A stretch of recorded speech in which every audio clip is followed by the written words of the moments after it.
Hi, tis I, and I don't think anyone's here, which is great. I'm waiting for Carmen. All right, is this Carmen? Yes, Carmen. Hello.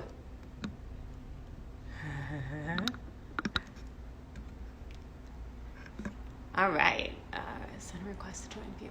Yep.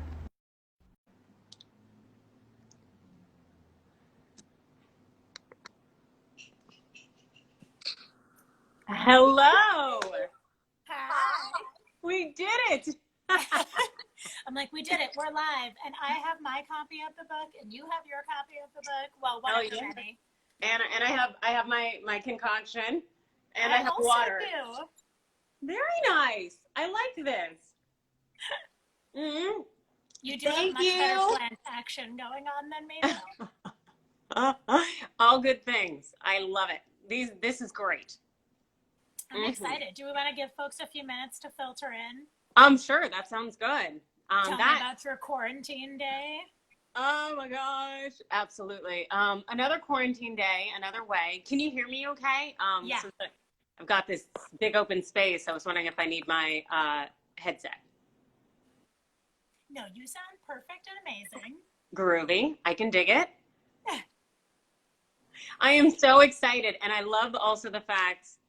It's interesting how fast people read. Because I'm a good reader, but I don't. And maybe I shouldn't say this, but I don't read books. I read reports. And if you gave me a book and I ripped out chapters and stapled them in the corner, I could knock it out. But when it's like in this long, like this stack kind of, no, I'm good. It's not the kind of life I want to live. No. So the fact that you can sit there with this one thing and go to town on it, I love it. I think it's mesmerizing. So but it's also a testament to you. I felt like I opened the book and then was like, it's so funny, it's so interesting, I'm really enjoying it, and so I just kept reading it because I couldn't put it down. Oh, thank you. I tried my best to make it. Yeah, I tried my best to make it an easy read, and because I wanted to reach as many people as possible, and just keeping it simple. That's what I tried. I did my best. You did an incredible job. Thank you. I'm super, super happy to be having this live with you, my darling. Look at these comments. There is an audiobook. As Dr. Vixen just asked, there is an audiobook. I know that because I had to record it, and there are certain words I do not say correctly, and so during this interview, you're going to hear them. I've done my best to correct them. Well, actually, not really, but yeah, I mispronounce a number of things, but I'm actually okay with that. What did you mispronounce in your audiobook? Oh, I didn't, because I had the most wonderful, incredible director. But she would stop me, and she's just like, it's pronounced this way. And I'm like, whoa.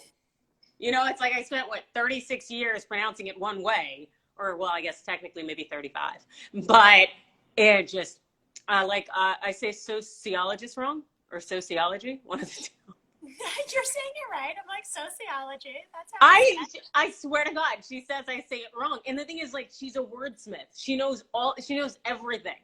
And so, I don't know. All good. So no, but tell you, I once knew someone whose husband worked for, I don't know, a religiously affiliated organization, and she went and met the reverend, the bishop, whatever, the guy in charge, and she was like, we're so pious, we are the most pious people you've ever met. And we were listening to her tell the story, and we're like, you mean pious, right? You said it wrong as a joke, it was and she was like, no, isn't that how it's pronounced? And I was just like, oh, I have to tell you something. It's not how the word pious is pronounced. So, everyone's on a learning curve. I use the wrong words all the time, and I'm a writer. So, That's really awesome. Don't you love that when someone does that? I guess, we say bona fide, but I think the accurate pronunciation is bona fides, something like that. Yeah, I think about that a lot, because when I write that word, I'm always like, how am I supposed to say that to myself? Yeah, I had a partner at a firm. He would say it accurately, and I just sat there because I didn't know. And I just sat there and I was like, do not correct him. Do not correct him. It's not, you have to be wrong. This man is like 60 and he's a partner. He must know something you don't. Oh my God. It's like, meanwhile, he's just 60 and pronouncing words wrong. But all right, like, let's get it rolling. Now that we're talking about the book, aside from the words that you learned you were pronouncing wrong by the end of this process, I always start with the inception story question. So, I mean, I've been with you during this book writing process, but I'm just so curious about, you talk about your own experience. We've talked about your experience before, but I just want to know, like, what was the journey really to writing this book, to pitching this book, and what was it like really working through it and putting it together? So when I was at ESPN going through the nonsense, it's funny, and I actually have the text messages confirming this. I said to a friend, I was like, well, if they act up and, they don't address the situation wrong, I'll just go into women's rights. And I'll just move forward for women in the workplace. And anybody who knows me knows that essentially I'm the person who says she's going to do something and then goes and does it. And so along my journey, I was looking for a book that would just lay things out for me, kind of in almost like a dating kind of book way, where it's an enjoyable read, but you also learn things from it. And since I knew sexual harassment was not a legal issue, like it's a legal issue in 1% of times, just because the law is crap. But I knew that it's a behavioral issue. So it's synonymous to behavioral issues when it comes to dating stuff and culture and behavior and all these things. So I was like, you know what? No one's written this, because everything I saw when I researched it were either memoirs or legal reference manuals. But I wanted something that'd be easy and enjoyable. And so I just went ahead and wrote it. Well, and what were some of the, like, are there things that, because you also obviously came at this as a lawyer, right? As someone with a background in sort of how can the law help you, but then also as someone who had experienced sexual harassment. And what were there resources that did help? And are there things you found when you were looking for those resources that you were like, this is not going in my book, I'm doing it differently, I'm never saying this again? Well, I do a very, very good job of compartmentalizing things, which annoys a fair number of people. But so I was able to shut off that legal dynamic and just say, you know what, that's for the legal chapters. And those are going to be, just a small part of the book, but it's really the behavior part that we need to focus on. So I spent a fair amount of time doing a lot of sociological research and looking at studies and seeing what are the specialists and what are the people who focus on this? What do they say about it?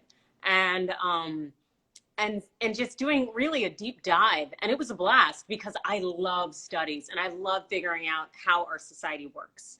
So I was really kind of in my element in doing the vast majority of the research for the book. Were there things you learned along the way that you were, sort of surprised you didn't know, or just interesting things that sort of stayed with you? Oh, so many. There were a lot of instances where it just made me realize that I wasn't alone, and also that my response was appropriate and the typical response, which made me feel really, really good, because you often think you're alone and there must be something wrong with you.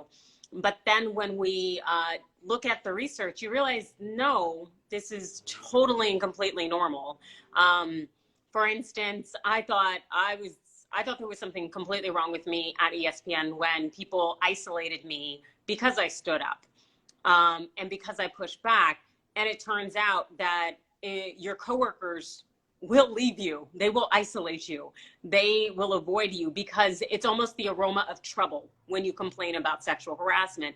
And it speaks a lot about our societal dynamics in terms of the patriarchy, unfortunately, and this thought of, oh my goodness, you had the nerve to object about someone making a sexual advance or putting you down in some way. And also the fear of losing your job and all those things. It just really was wonderful. But I would say the thing that resonated with me the most and was a big inspiration in me writing the book was the realization in looking at the research, which said that if you know what's going on and understand it, more and better, then this psychological impact is a lot less grave. And so that's a big reason why I was like, well, dude, I need to make sure I get the word out. Because when you're able to clearly see what's going on, then all of the horrible hurdles I went through, the other people aren't going to have to go through. So, yeah. Well, and, you know, it was sort of, I mean, so I have been doing feminist work and especially work around nonviolence for like over 10 years. This is, you know, my bag as much as it can be. And yet there was still this, you know, reading the anecdotes that you put in the book, I had all these similar feelings of, you know, oh my God, like that kind of stuff has happened to me and I just didn't call it this, or I didn't think XYZ. And, you know, it made me think a lot about when I, you know, when Me Too happened, one of the realizations that I ended up having was I had this like really dark day where I realized like, oh my God, I was sexually harassed by my classmates when I was in like high school.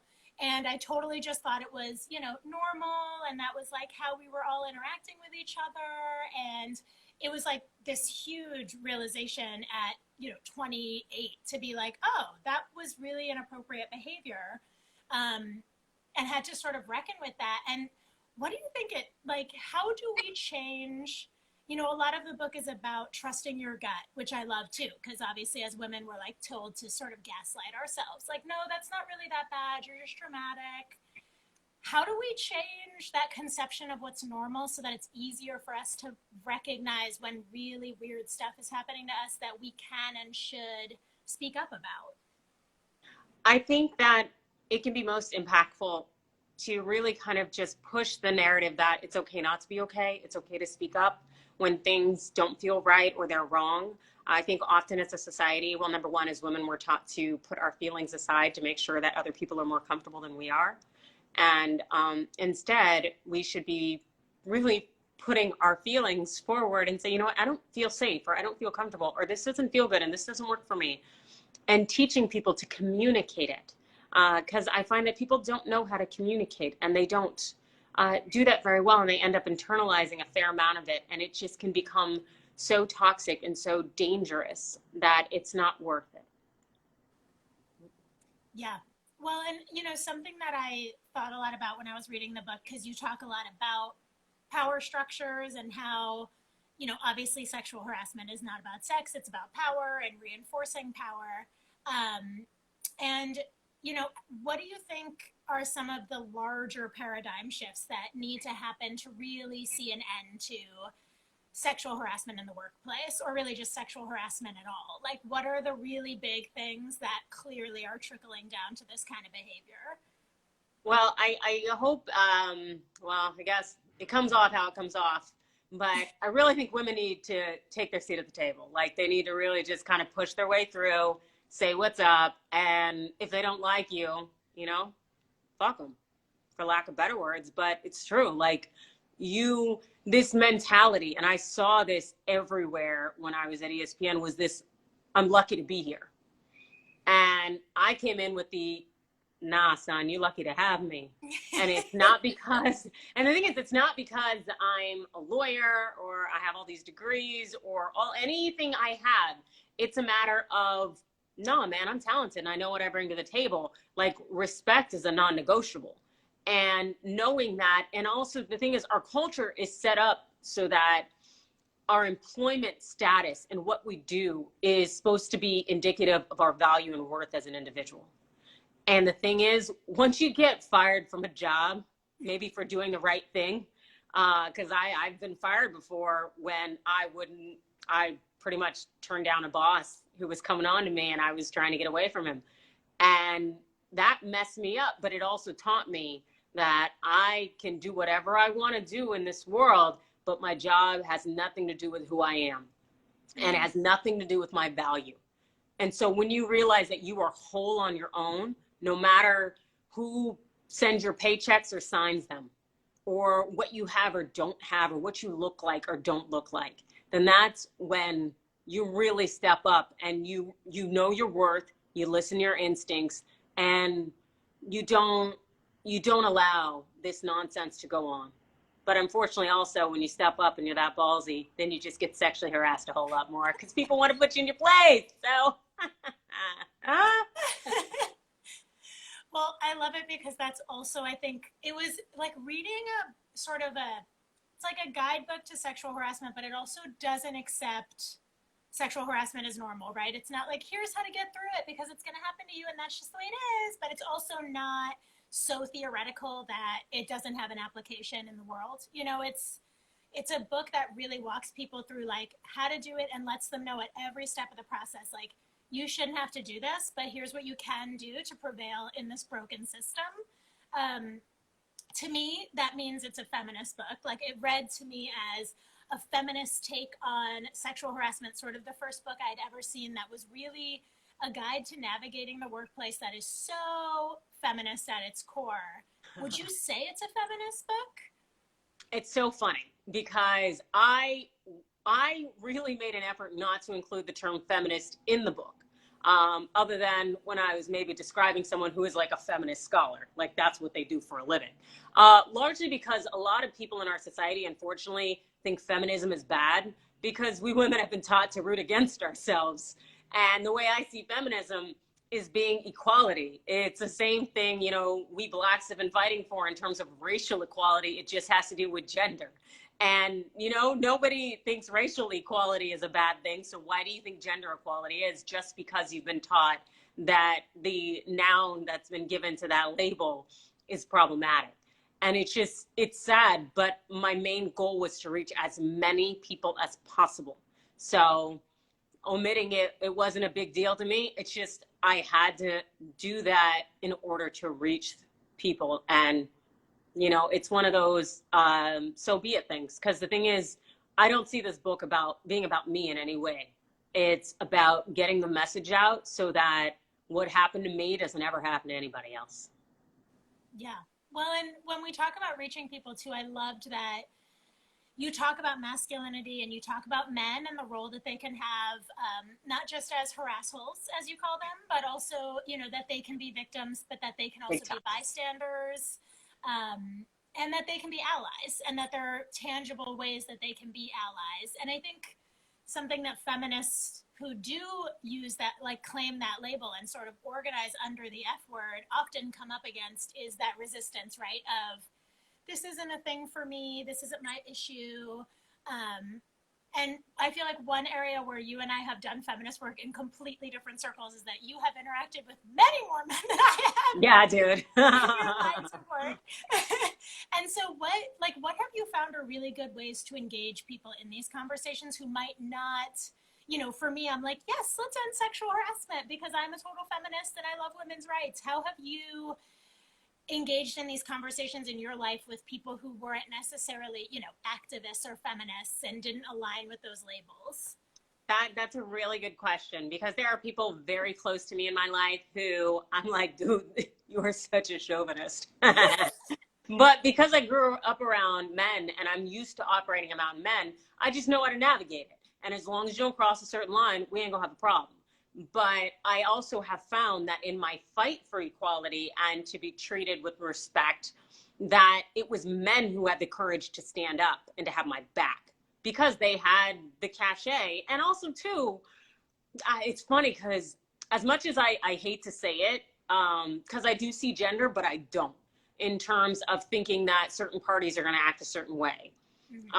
Because in part, and it was the same thing, unfortunately, with my experience at ESPN, I had men rallying behind me publicly, and, you know, checking in with me and standing by me. And it was the kindest, nicest thing ever.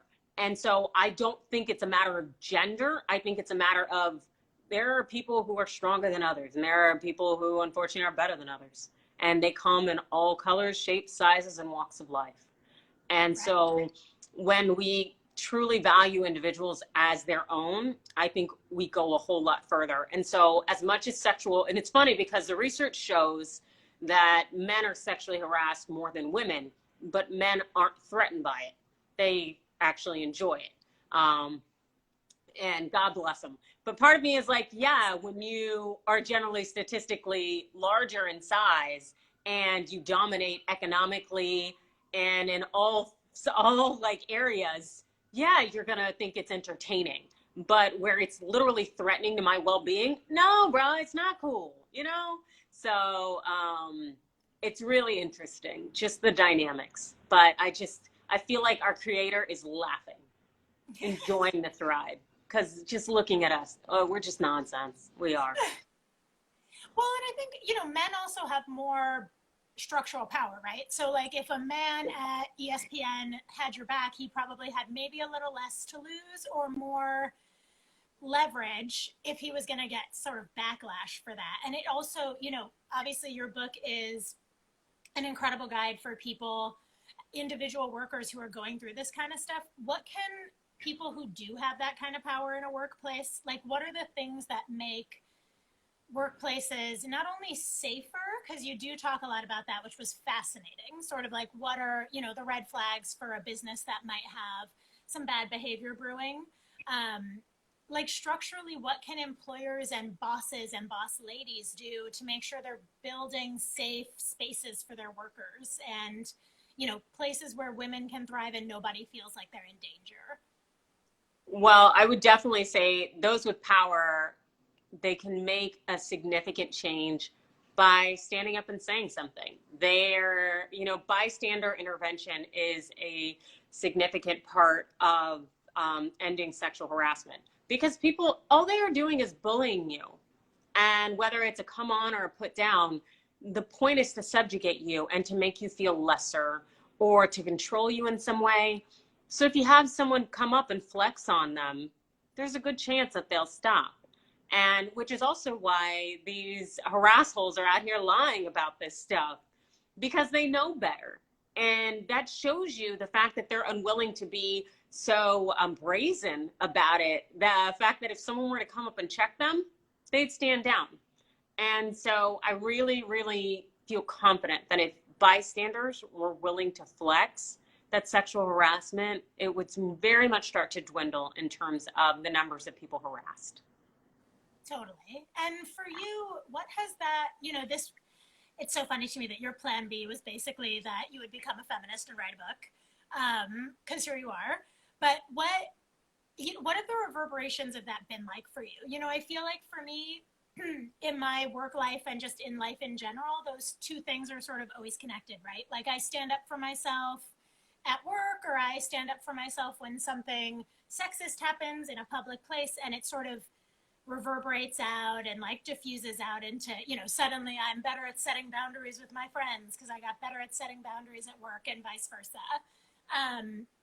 What have been the reverberations for you, being someone who has really stepped into that position of saying, like, I'm going to be here for people who are going through sexual harassment, and also I am going to talk about it, and I'm going to demand accountability for it? Like, how has that sort of changed other areas of your life?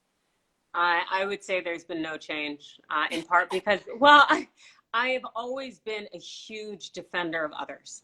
The problem is I've never really been very big on defending myself.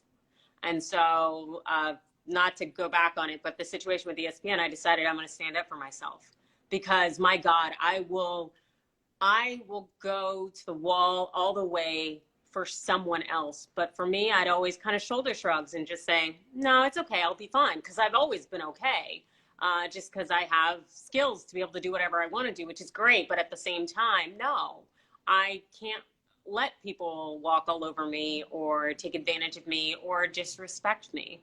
So for me, continuing to stand up for people and standing up for what's right, nah, dude, I've been doing that my whole life.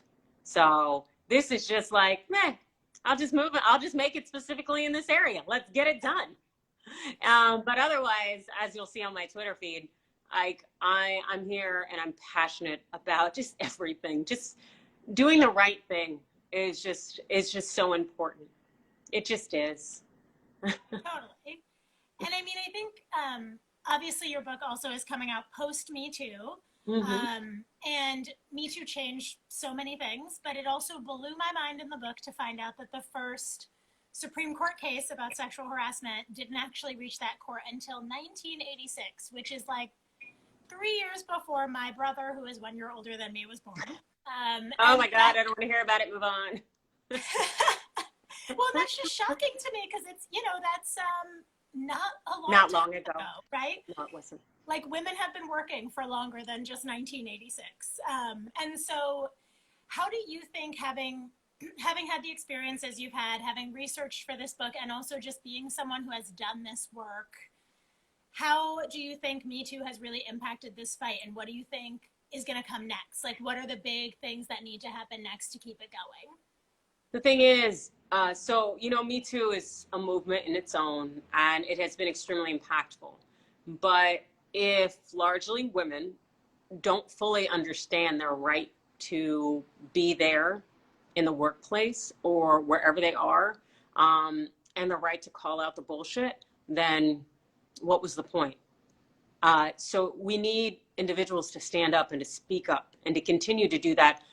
And the thing is, it's sacrifices.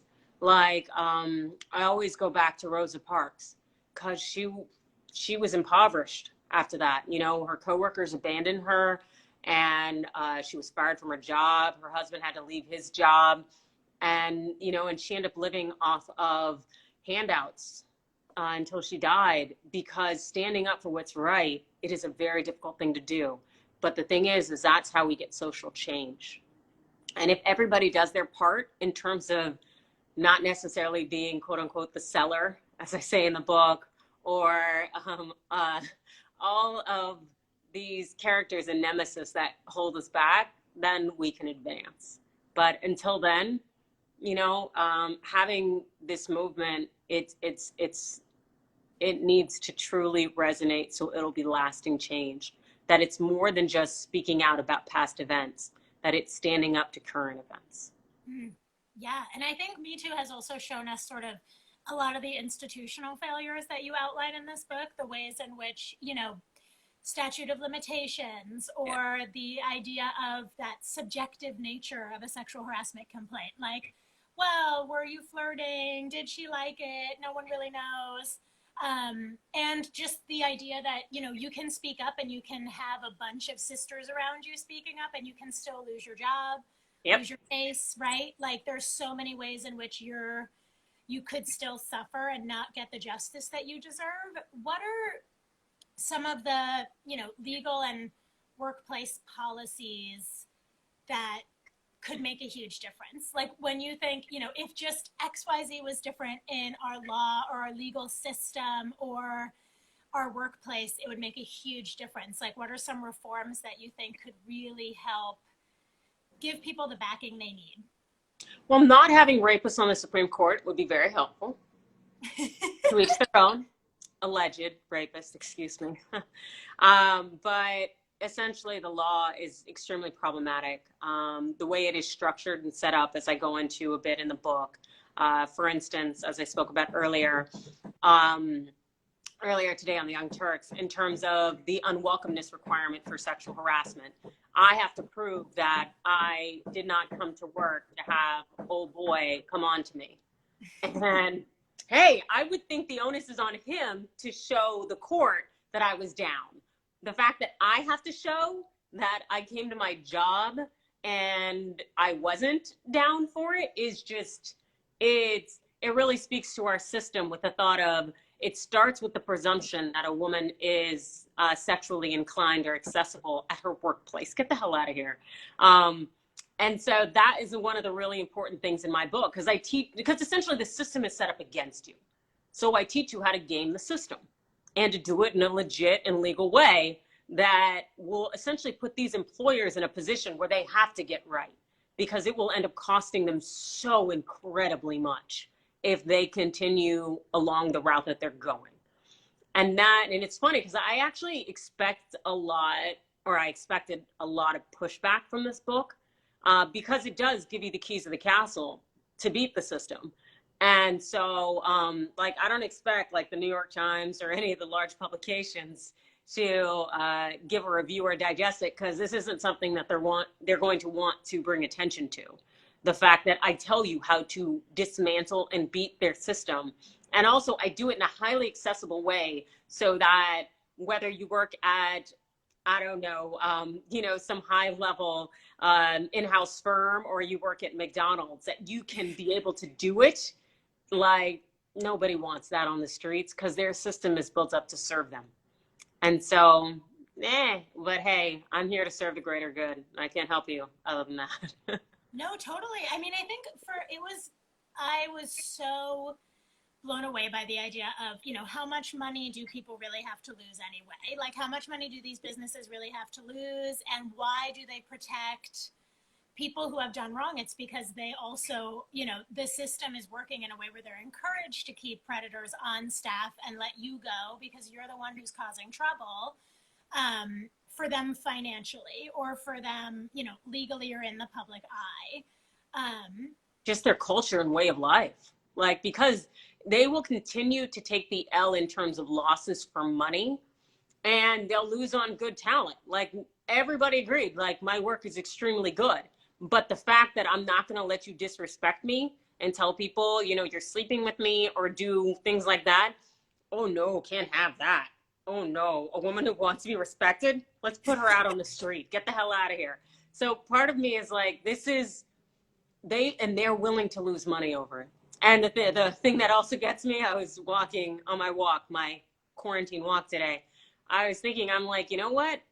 ESPN is probably paying an attorney around $500 an hour to read my book right now. And I'm sure that person is a slow reader. So, but I'm like, hey, yo, if that's how you want to spend your money, do what you need to do. But the reality is, hey, you're going to get played because someone will use the techniques and the strategies I put in my book and play you just like I played you, because you won't do the right thing. And so many of these companies, they really need to change their way. And hopefully they will, but they're only going to do it if people push back, unfortunately, the right way, which are the techniques in my book, because unfortunately the courts they don't change anything. Totally. And I just saw someone pop in with a cue that I thought was really good, which was basically that how do women of color who feel like they, don't have a place in any of these sort of institutional structures and powers that we have here in this country, what are some of the pieces of advice that you would pass on to them? I mean, my first piece of advice is like, buy this book and give it to every badass woman of color in your life. Because I loved that there was an intersectional approach, but what do you feel are some of those like starting points? Well, first of all, easy peasy lemon squeezy. Thank you so much for joining us. And also thank you for getting my book. Hi, Lauren. As far as, your question was in terms of how people who do not have structural, like who don't have power, what I recommend. Like if you're going through sexual harassment, I guess, but you don't feel like you can use sort of any of those structural tools that are available, the limited amount that there are to hold people accountable. Like, how do you sort of handle a situation where you feel like you don't have recourse? Okay, I would say number one, change your mind, change your head game, because you do have power, you have options. You do not have to stay there. You can do what you need to do. And yes, you can say, but I need money to pay my bills. No, you still have options.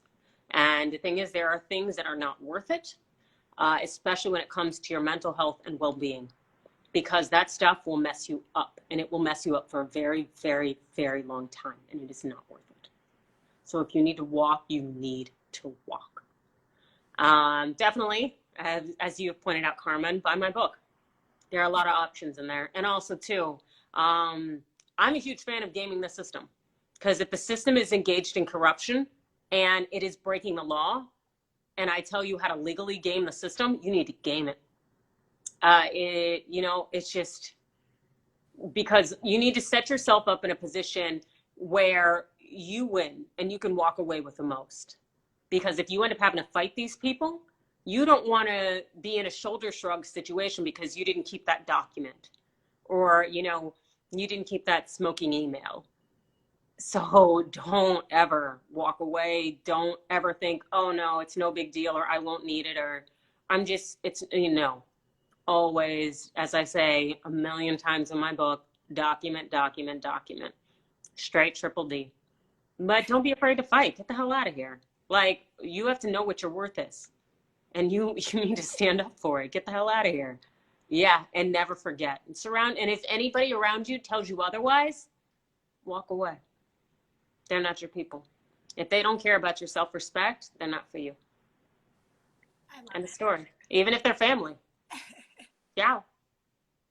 I'm also seeing that someone is asking if you believe that there are people that deserve second chances, which, I mean, I love that question because I feel like that's something like anti-violence in feminist work. We always have to sort of think like we can't just cancel people because then we aren't proving that people can change, right? Like we have to give people room to learn and grow. But it's also clear in the book that so many people who harass know exactly what they're doing.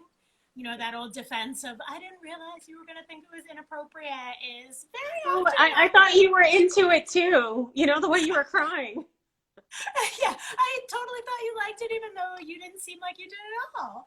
Yeah, and the fact that I lied about it. I thought that, hey, it's funny because it's weird to me that people jump to the assumption that I don't think of second chances or I think that every harasser should be fired. Like that's never been anything I've ever said. And it's also not something that I believe. Again, sexual harassment is about bullying and it's coming from an insecure place. So as weird as it sounds, I actually feel bad for harassholes because they live in a world where they feel they need to control the things around them and to subjugate people because they're essentially pathetic. And so if anything, I feel really bad for that kind of person. And I really, truly believe that the employer has to make the decision that's best for them and judge on that person of whether they should keep them around. Because if someone is, let's say, just they don't invite the person to the meeting and they do those petty little games and that's the extent of their sexual harassment, there's something you can work with there. But if they are groping and they're doing these extreme physical things to intimidate people, oh no, you got to go. So it's not. I don't think that everybody needs to be in handcuffs, and I don't think everybody needs to be fired in any fashion or form in any way. Like I definitely didn't want the guy that bothered me or that was the reason I went to HR at ESPN to be fired. Hell no. Like that's not that big of a deal. But the thing is the company, if you say you got a policy, you need to enforce your policy, bro. Because otherwise I'm going to enforce it. And you don't want me to enforce it. That's a busy, and it's funny because that's what gets me. Because if we were in a bar, oh, I'll handle my business. But when you tell me I need to follow this protocol, then I'm going to follow the protocol because I expect you to do your job. But when they don't, that's what bothers me. Otherwise, just if I am in it on my own, just tell me. I'll handle it. It's good. I know people. I'm good. You know, hey. Exactly. Like you're in the HR office, like I came here because I was told you were going to help me with this. Yeah. But otherwise, I would have handled it myself. Oh, I totally would have handled it. That would have been awesome.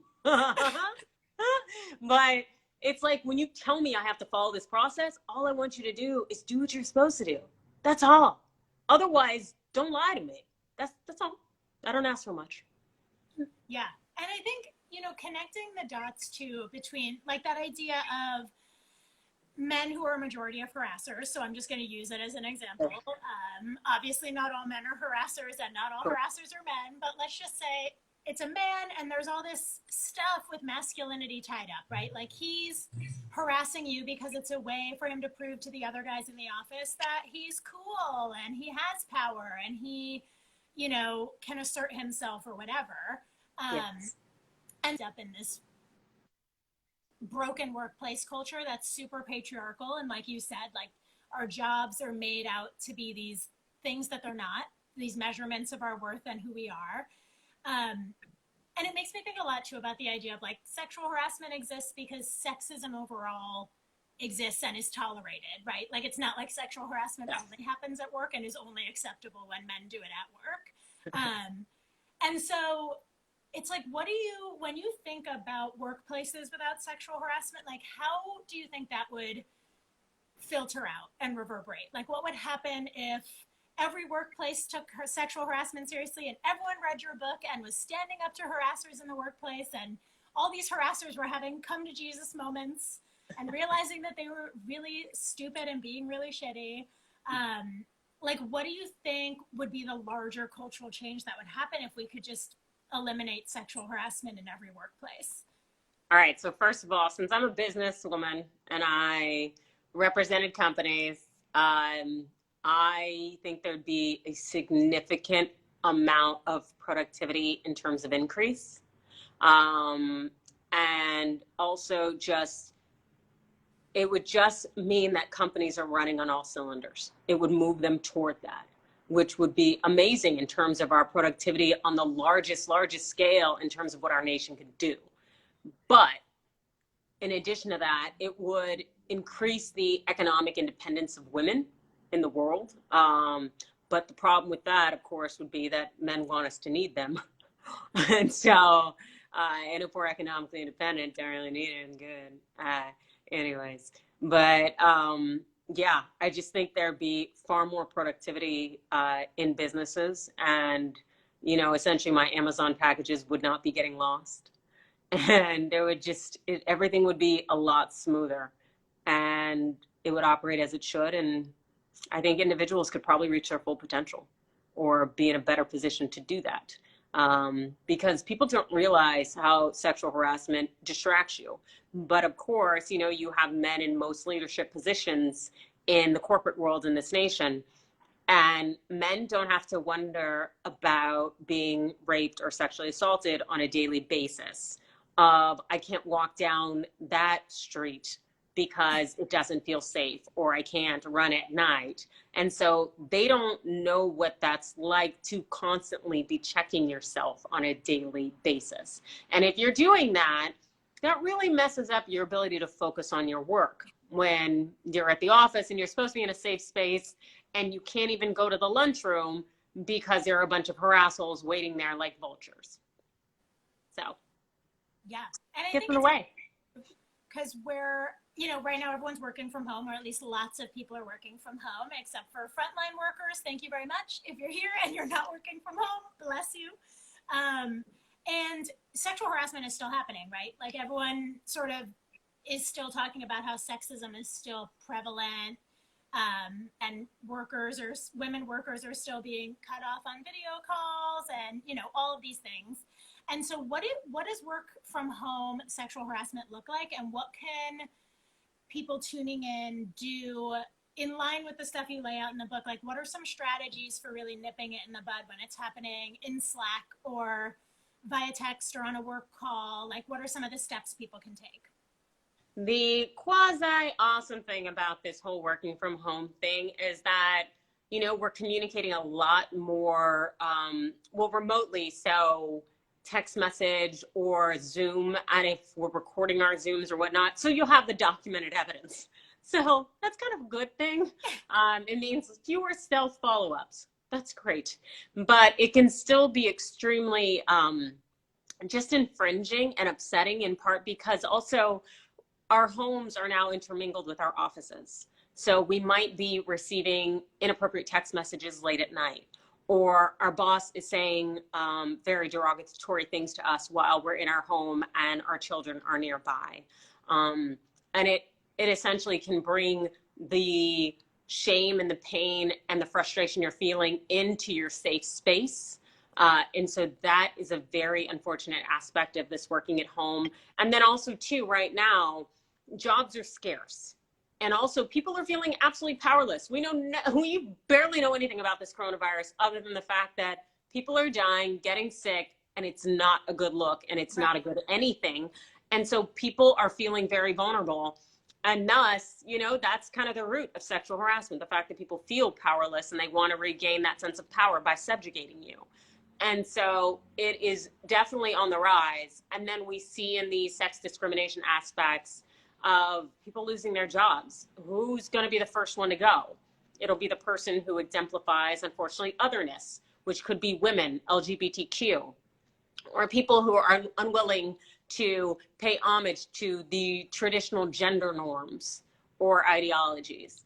And so essentially sexual harassment is playing out all around us. And it's just unfortunate because most people don't know what that term truly encompasses and what it means. Totally. Yeah. And I mean, I think it's what you said too about scarcity. It's this idea of, it also feels like nothing is important anymore. I feel like for a lot of people, like these things that we were angry about in February are not things that are even like on the radar now because we're all just worried about our families and ourselves and our communities. Um, but yeah, you're right that it is. I loved the section on tricking your harasser into admitting he harassed you by a text message so that you would have receipts. It's like everyone just keep your conversations with your harassers to the Slack chat so that you can screenshot. Oh, big time. I'm a huge proponent of, unfortunately, well, nah, I'm okay with it. But, oh yeah, because if you are going to try to subjugate me or disrespect me, there is no shame in the game in holding you accountable because the reality is that you would lie. And you'd lie and claim it didn't happen. And that's one of the things I love the most about my book is the fact that it helps you avoid that he said, she said stuff. You know, we see Tara Reid with Joe Biden right now, and we see all this, oh, but she has this proof, oh, but she has this, but she has nothing like hard and concrete, so to speak. And so my book teaches you how to create essentially something that is hard and concrete. So it's never a he said, she said issue. And if that person becomes a Trumpian mentality of ignoring the facts in front of them, then my God, I don't know what to tell you. But other than that, it really locks you in to be able to lock that person in. And that is one of my big pride points in my book. And to do it stealthily so they have no idea you're doing it. I like that. I do. No, that's because it's like you don't want them to know. Like I feel like I would be scared to find this book on like if I was a Harasshole and I found this book on my coworker's desk and I like opened it up to that section on keeping receipts, I'd be like, oh no, I need to get a new job immediately. Like she's been screenshotting, printing, holding it in a file, like documenting it in a spreadsheet. And as I'm sure you saw when you opened that chapter, I really push hard of it. Do not think about what will happen if they find out. If they have a problem with it, then they're not your people, because that means they wanted leeway to lie. No, I am a huge proponent. I feel like keeping receipts battles that gaslighting too. Like, yes, if you think something feels weird, even if you don't even intend to say anything to anyone and you keep it in a folder, and then the next time you do the same thing, and then a year in, you're like, it's just one time. You'll see that ledger. It's almost like a reminder to yourself, like you were right the whole time. Like every single time this was happening, you were right. Mm-hmm. Which again, nope, I couldn't agree more. It's like document. That yeah. Too. Yes. It's like your book is written from the perspective of someone who's like, you are right. I trust you. Instead of it being like, well, you're probably going to lose, but here's what you can do. It's like, I feel like you were rooting for me when I was reading this book, and I loved that about it. Oh, that means a lot. It's so funny. Yeah, because I would have loved to have this book before I started enter the workforce in any way. Just to know that some people are just predatory, and it makes them feel better to feel like they're controlling you or using you or putting you down, and to understand what's going on and the reality of, oh, you're just a really pathetic person. I'm sorry, Truth is own. No, definitely. And that's why it comes out at the perfect time to give it to all of your graduating relatives and friends before they enter this very stable and abundant job market that we have right now. Incredibly stable. Really great time to be job hunting. But if someone is starting a new job, totally, it's like the kind of resource that I definitely feel the same way. I'm like, oh, I wish someone had, I wish I could have given this book to my friends before they started their jobs. And I wish that I would have known just how to really, I feel like it changes the way you think about yourself at your job. Like what you were saying, like so many of us feel like we are begging our bosses not to fire us, right? Like I need money, I need health insurance. I'm so lucky to have a job in this economy, because if you're my age or Adrienne's age, you have been literally living in like a recession economy your whole adult life. So it's like, I feel like there's that vibe of, I don't want to stir the pot, but to really sit down and think like, but I deserve to feel like I have dignity at my job. It's just such a revolutionary orientation. And I thank Isn't you it? so much for bringing this book into everyone's lives and bookshelves. I am so excited that did it sell out on Amazon? It did, but it turned out it was in the UK, which is actually accurate because a lot of people from the UK have been hitting me up. And yeah, oh my God, yeah. But like they're really strong on their research and their principle stuff. So that was cool. But yeah. So that was a highlight. It's incredible. That there are people in the UK who are like, Adrienne Lawrence is a badass. Let's do this. And I'm like, yeah, that's right. I am Meghan Markle's replacement. I got this. You're like, the next edition will have some UK specific legal advice inside. No reason why. That's right. I'm going after Boris. Well, those were all the questions I had for you. I don't know if how you wanted to do this book giveaway for the first round. Well, it's interesting. So is anybody interested in a free book? Anyone? Because interestingly enough, this book has been so impactful for a number of people that they have bought, several people have bought multiple copies, and they are going to be giving them away. So over the next few weeks, people are going to literally, so I guess maybe follow the Staying in the Game hashtag if you can't afford one. All right, I see you, King. GHAI King. Can you can't talk about Me Too without talking about race. Absolutely right. Mm-hmm. That is a good question. That is a good, you can't. The thing is, and I don't really know if that was a question, but hey, here we are. We'll take it.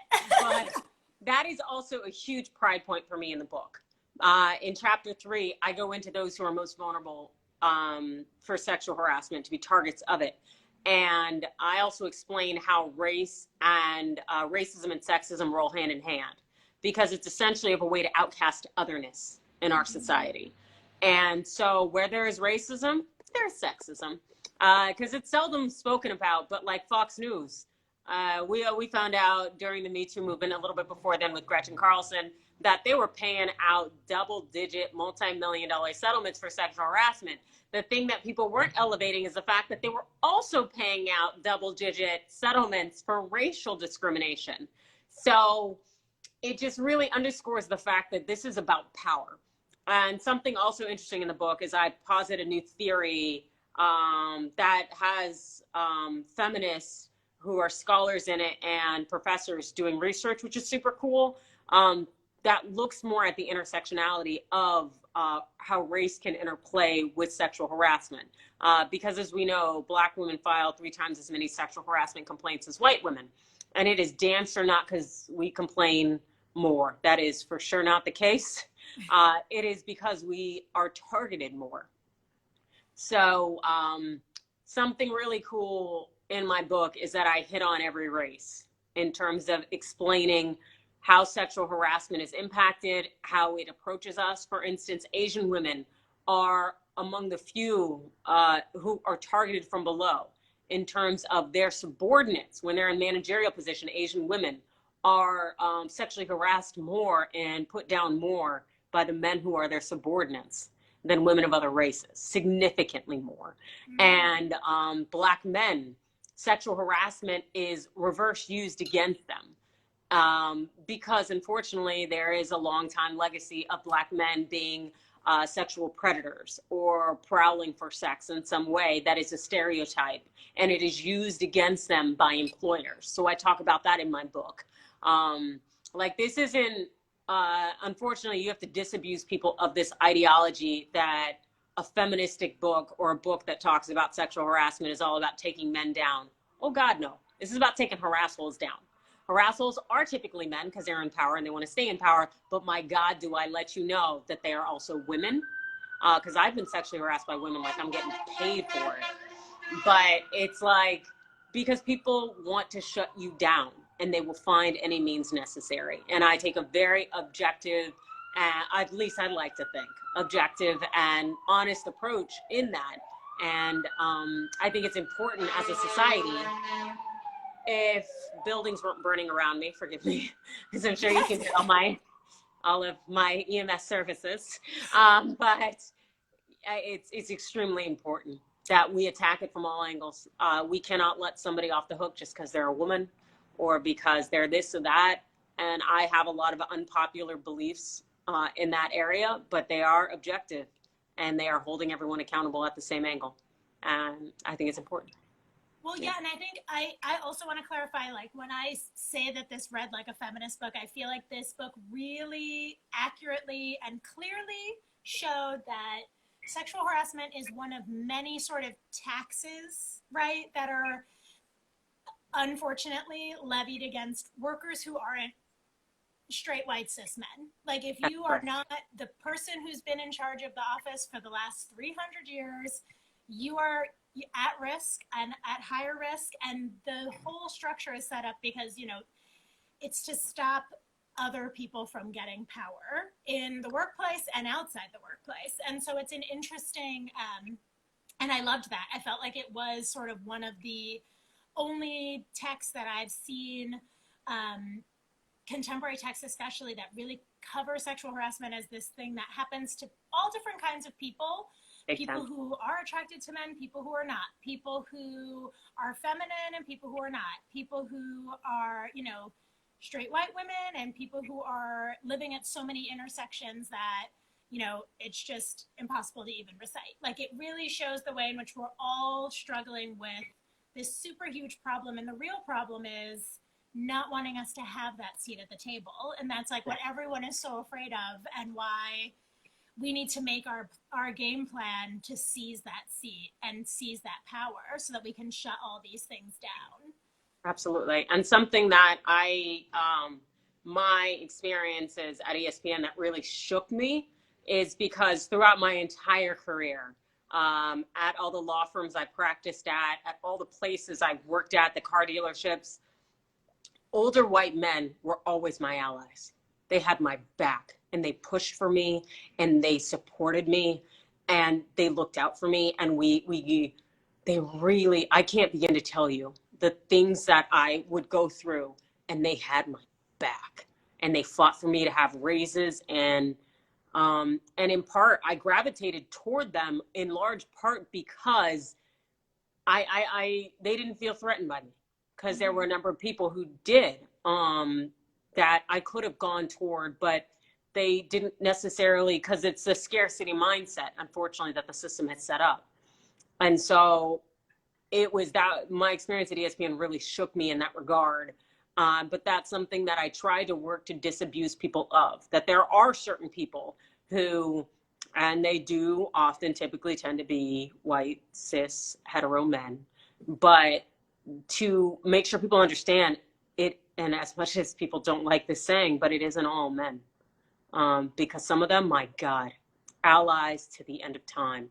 And it's also important to remember that, because otherwise you're not going to see the bad guys coming, because they truly can come in any form.